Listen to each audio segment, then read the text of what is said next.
राहुल अपनी बेटी पूजा के साथ जमींदार लाला के काम से खड़ी धूप में अपने घर लौट रहे थे। पापा, मैं चलते चलते थक गई हूँ और मेरा मन कह रहा है कि सेब का जूस पीऊं। मुझे सेब का जूस लाकर दो। क्या पूजा रोटी खाने के लाले पड़ेंगे और तुझे सेब का जूस पीने की पड़ी है? पापा, हम इतने गरीब क्यों हैं? ये सब ऊपर वाले की मर्जी है पूजा। हमारे हाथ में क्या है? हमें ऊपर वाले का सम्मान करना चाहिए। राहुल बोलते बोलते अपने घर आ गए। जब राहुल अपने घर पहुंचे तो उनकी पत्नी उन पर चिल्लाने लगी। सीधे सीधे क्यों नहीं बोल देती अपनी बेटी से कि ऊपर वाले से प्रार्थना करे कि हमारी गरीबी दूर हो जाए, हम पेट भरकर रोटी खा सकें। काजल, बच्चों के सामने ऐसी बातें मत करो। मैंने तुम्हें कितनी बार समझाया है। लेकिन तुम तो मुझे ऐसे डांट रहे हो जैसे तुम चावल की बोरियां लेकर आए हो। आज भी वही मिलेगा, सूखी रोटी और अचार। काजल, हमें खाने में जो भी मिले उसका सम्मान करना चाहिए, न कि उसका अपमान। न जाने ऐसे कितने लोग होंगे जिन्हें सूखी रोटी तक नसीब नहीं होती। बस ऊपर वाले पर भरोसा रखो। राहुल की बात सुनकर काजल बहुत गुस्से में वहां से चली जाती है।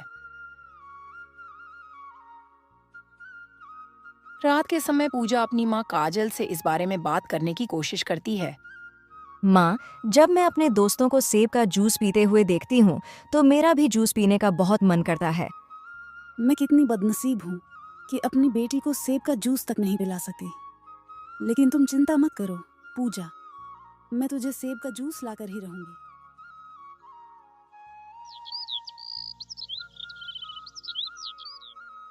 अगली सुबह काजल अपनी बेटी पूजा को साथ लेकर दिल्ली के एक जूस वाले के पास जाती है। भैया, मेरी बेटी का सेब का जूस पीने का बहुत मन कर रहा है। आदमी का मन तो सबका जूस पीने का करता है, लेकिन जेब में पैसे होने चाहिए। जूस वाले के पास पहुंचकर काजल 5 रुपए निकाल कर देती है। ये 5 रुपए हैं जो मैंने 5 महीने से भूख काट काट कर जमा किए हैं। अभी तो सिर्फ 5 रुपए हैं। ऐसा करो, 1 साल और सब्र करो, फिर अपने जूस खरीद लेना, क्योंकि फ्री का जूस तो है नहीं जो मैं तुम्हें 5 रुपए में दे दूं। लेकिन पूजा को यह सब देखकर बहुत अजीब और दुख होता है। माँ, वह सेब जूस वाला आपसे कितनी बदतमीजी से बात कर रहा था। गरीबों की किस्मत में यही लिखा है। लेकिन तुम चिंता मत करो, मैं तुझे सेब का जूस पिलाकर ही रहूंगी। चल। माँ, हम कहाँ जा रहे हैं? मेरे साथ जमींदार लाला के पास। तुम्हारे पिताजी वहीं काम करते हैं। जमींदार लाला के पास बहुत सारे सेब के पेड़ हैं। क्या थोड़े से सेब हम तोड़ नहीं सकते तुम्हारे जूस के लिए?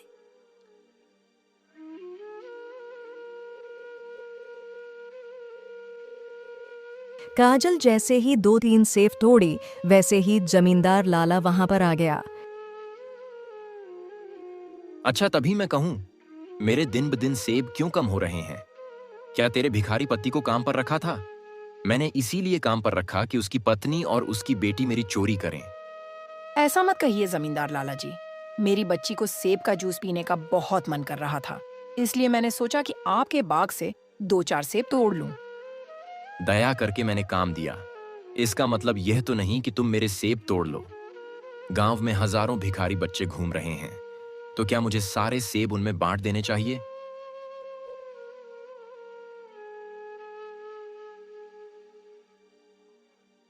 अब तुम ही बताओ राहुल, तुम्हारी पत्नी और बेटी के साथ मुझे क्या करना चाहिए?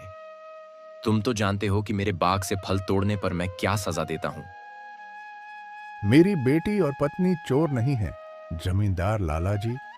मेरी बेटी जिद कर रही थी सेब का जूस पीने के लिए, इसीलिए आपके बाग में आई थी जमींदार लाला जी। साहब जी, मैं तो कहता हूं धक्के मारकर तीनों को यहां से बाग से निकालो। जमींदार लाला जी, आपने मेरी पत्नी और बेटी से बदतमीजी से पेश आए। 2 सेब क्या तोड़ लिए? मैंने सारी उम्र आपके पास ईमानदारी से काम किया है। आपकी ईमानदारी का यही सिला मिला? अगर अनजाने में मेरी पत्नी और बेटी से कोई भूल हो गई है तो मैं आपसे माफी मांगता हूं। अब आपसे पूछता हूं, आप हमारे पास क्यों आए हैं? राहुल, तुम्हारी पत्नी और बेटी ना जाने कब से मेरे बाग से सेब चोरी कर रही थीं। तुम भी उनके साथ शामिल हो गए। तुम तीनों ने ही मेरा बहुत नुकसान किया है। ऐसा मत कहिए जमींदार लाला जी। मेरी बच्ची को सेब का जूस पीने का बहुत मन कर रहा था, इसलिए मैंने सोचा कि आपके बाग से 2-4 सेब तोड़ लूं। बस कीजिए जमींदार लाला जी, हम पर ऐसा आरोप मत लगाइए। और कैसे नहीं आरोप लगाऊं? मेरे इतने सारे सेब जो तुम लोगों ने तोड़े हैं, उनका नुकसान कौन भरेगा? मेरा जितना भी नुकसान हुआ है, वह भरने के लिए या तो मुझे यह घर खाली करना पड़ेगा या फिर मुझे तुम्हारा यह घर चाहिए। जमींदार लाला जी ने राहुल, उसकी पत्नी काजल और उनकी बेटी को घर से निकाल दिया। मैंने अपनी बेटी का मन रखने के लिए 2 सेब क्या तोड़ लिए? जमींदार लाला ने हमें हमारे घर से निकाल दिया। तीनों बेबस और मायूस होकर जंगल की ओर चल पड़े। रास्ते में उन्हें कई मुश्किलों का सामना करना पड़ा, लेकिन वे एक दूसरे का सहारा बनकर चलते रहे। जंगल के बीच एक छोटी सी झोपड़ी दिखी, जहां एक बूढ़ा साधु रहता था। उसने उनकी स्थिति को समझा और उन्हें अपने पास रहने का सहारा दिया।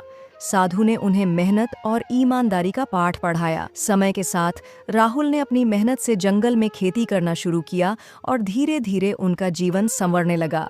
वहीं जमींदार लाला जी का अहंकार और बुरा व्यवहार उनके खुद के पतन का कारण बना।